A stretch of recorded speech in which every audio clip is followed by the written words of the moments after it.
حضرت یوسف علیہ السلام حضرت یعقوب علیہ السلام کے پیارے بیٹے تھے، جن کے 11 اور بیٹے بھی تھے۔ بنیامین، جو سب سے چھوٹا تھا، یوسف کی ماں سے تھا، جبکہ باقی بڑے سوتیلے بھائی تھے۔ یوسف، جو ابھی ایک چھوٹا لڑکا ہے، ایک شاندار صبح بیدار ہوا جس میں اس نے ایک خوشگوار خواب دیکھا تھا۔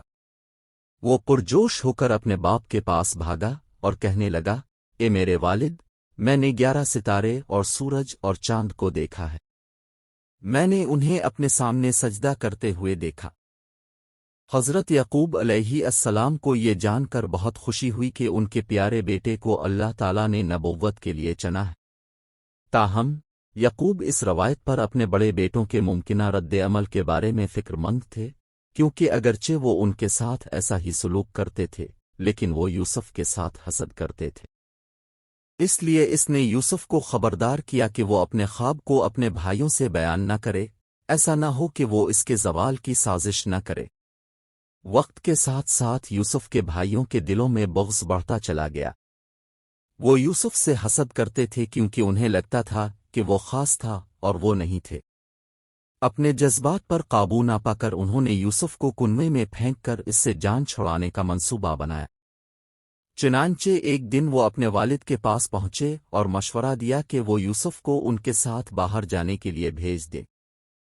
یعقوب علیہ السلام نے بے حد ہچکچاتے ہوئے کہا، بے شک مجھے یہ بات بہت افسوسناک ہے کہ آپ اسے لے جائیں، اور مجھے ڈر ہے کہ آپ کو خبر نہ ہونے کے باوجود بھیڑیا اسے کھا جائے۔ لیکن بھائیوں نے اصرار کیا کہ وہ اس کا بہت زیادہ خیال رکھیں گے اور وہ یوسف سے لطف اندوز ہوں گے۔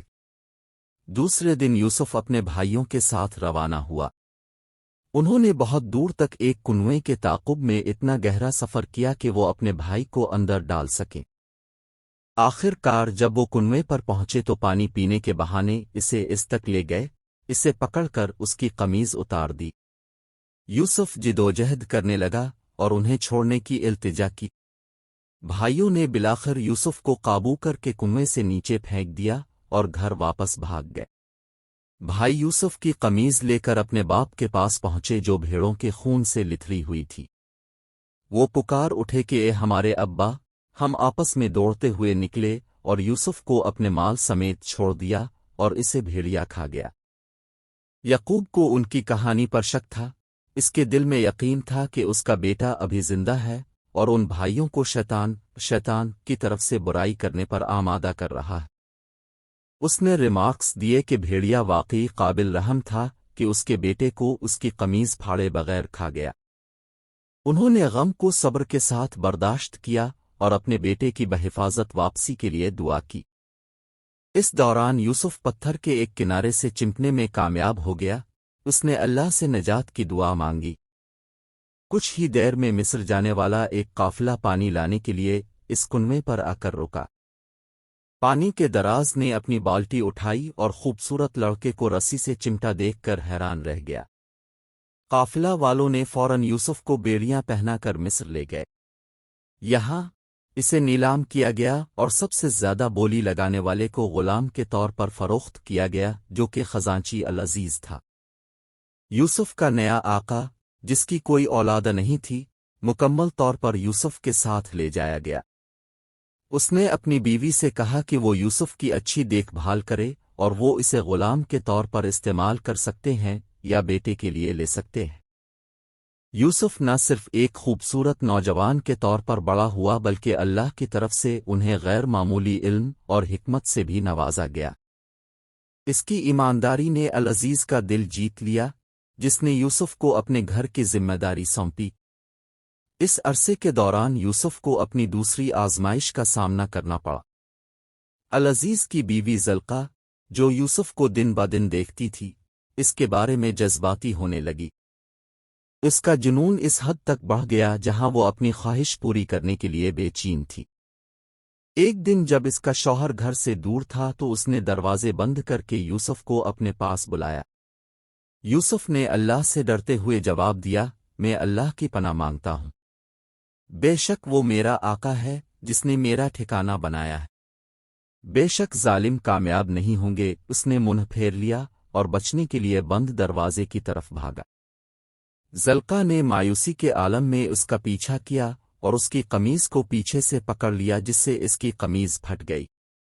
دروازہ کھلا اور العزیز اندر داخل ہوا۔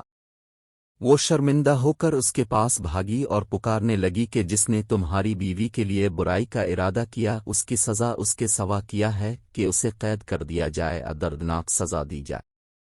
یوسف حیران رہ گیا۔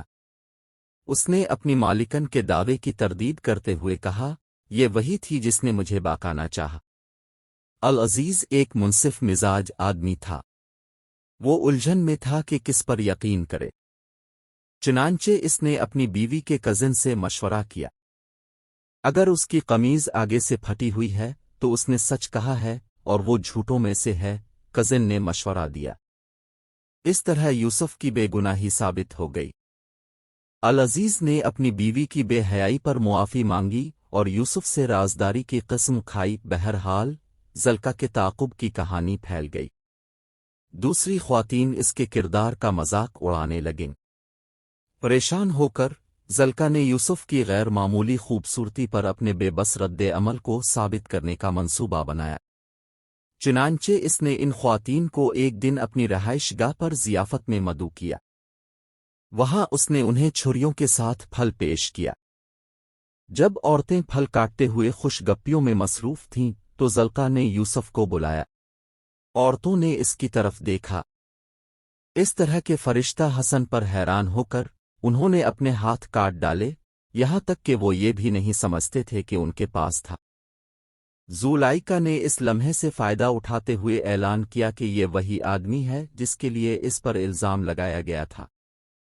اس کے بعد اس نے یوسف کو خبردار کیا کہ اگر اس نے دوبارہ انکار کیا تو اسے قید کر دیا جائے گا، جس پر یوسف نے جواب دیا، میرے رب، قید میرے لیے اس سے زیادہ پسند ہے جس کی طرف وہ مجھے بلا رہے ہیں۔ اس رات زلقا نے اپنے شوہر کو قائل کیا کہ اس کی عزت اور وقار کی حفاظت کا واحد راستہ یوسف کو قید کرنا ہے۔ اس طرح یوسف کو جیل میں ڈال دیا گیا۔ یوسف کے جیل میں رہنے کے دوران انہیں خوابوں کی تعبیر کی صلاحیت سے نوازا گیا۔ یوسف کے دو ساتھیوں نے، جو اس کی تقوی سے متاثر ہوئے، اس سے اپنے خوابوں کی تعبیر کی تلاش کی۔ ایک نے خواب میں دیکھا کہ وہ بادشاہ کو شراب پیش کر رہا ہے اور دوسرے نے اپنے سر پر روٹی اٹھا رکھی ہے جسے دو پرندے کھا رہے ہیں۔ یوسف نے شروع میں ان کو اللہ کی طرف بلایا، پھر تعبیر کیا، اے قید کے دو ساتھیوں، تم میں سے ایک تو اپنے مالک کو شراب پلائے گا، لیکن دوسرے کے لیے وہ مصلوب کیا جائے گا اور پرندے اس کے سر کو کھا لیں گے۔ معاملہ طے ہو چکا ہے جس کے بارے میں تم دونوں پوچھو۔ اور اس نے اس سے کہا جسے وہ جانتا تھا کہ آزاد ہو جائے گا، اپنے آقا کے سامنے میرا ذکر کرو، لیکن شیطان نے اسے اپنے آقا کا ذکر بھلا دیا اور یعقوب کئی سال قید میں رہ۔ ایک دن مصر کے بادشاہ نے ایک عجیب خواب دیکھا۔ اس نے اپنے آدمیوں کو بلوایا اور کہا کہ میں نے دیکھا ہے کہ 7 موٹی گایوں کو 7 دبلی پتلی اور 7 ہری چٹانیں اور دوسری سوکھی تھیں۔ اے بزرگان عظام، اگر تم خوابوں کی تعبیر کرنا چاہتے ہو تو مجھے میری نظر بیان کرو۔ پیالہ دار، جسے فوراً قید میں اپنے ساتھی کی یاد آ گئی، اس نے یوسف کے بادشاہ کو اور اس کے معصوم خوابوں کی تعبیرات سے آگاہ کیا۔ بادشاہ نے اپنے پیالہ دار کو یوسف سے ملنے اور عجیب خواب کے بارے میں دریافت کرنے کے لیے جیل بھیج دیا۔